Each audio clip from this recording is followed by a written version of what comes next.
The Browns do get Jack Conklin back, practiced coming back from the concussion. That should help the offensive line. Obviously, Jack's Should played give a him lot some of time. football for us, a lot of good football for us. So getting him back's a big deal. And you're right, with an offensive line with all five guys, you want them to play together as much as you can. Obviously, working Cam in there in the last few weeks, as I thought he's performed really well. So, of course, you want the same five guys for as long as you can do that. Mike Hall expected to make his season debut. They're going to have to win at the line of scrimmage, both sides of the ball, to have any chance. They're gonna have to play the best game that they played. The stuff Nathan Zegura is correct. When you look at the all 22 film, there's guys that you're double teaming trying to get to the backside linebacker or double team to the backer. There's guys missing. There's tight ends that's supposed to come, cut off the backside end and screaming down the line of scrimmage, making a tackle.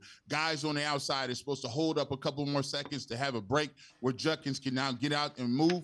Guys are slipping off the blocks.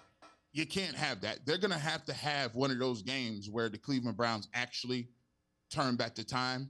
I think it was Cher that says turn back the hands of time. I don't know if they should do that.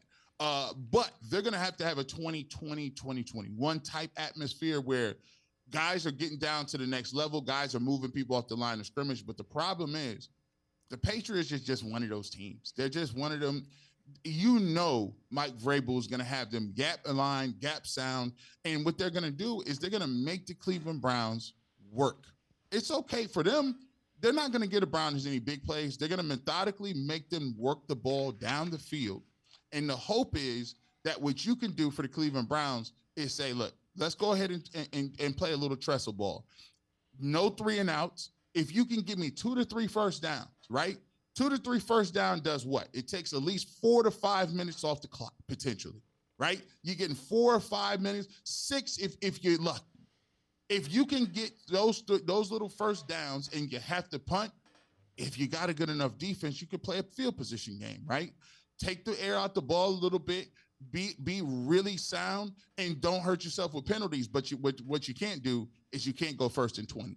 1st and 20 is a nightmare. The holding, the 1st and 5 false starts, all that stuff, you might as well punt. They don't have the offensive firepower to come back from 1st and 15, 1st and 20. So what you need to do is get 3, 4 first downs, put your defense in a position so you can try to play a little field position game and keep yourself in the football game. But if they're not able, Jerry Jeudy was hobbled this week. He's back on the field a little bit. If they're not able to have first downs and going 3 and out, this one can get ugly. I tell you that right now, especially given the fact that Mike Vrabel and his team is going to be very sound. They're not going to give you much as far as turnovers like the Dolphins did.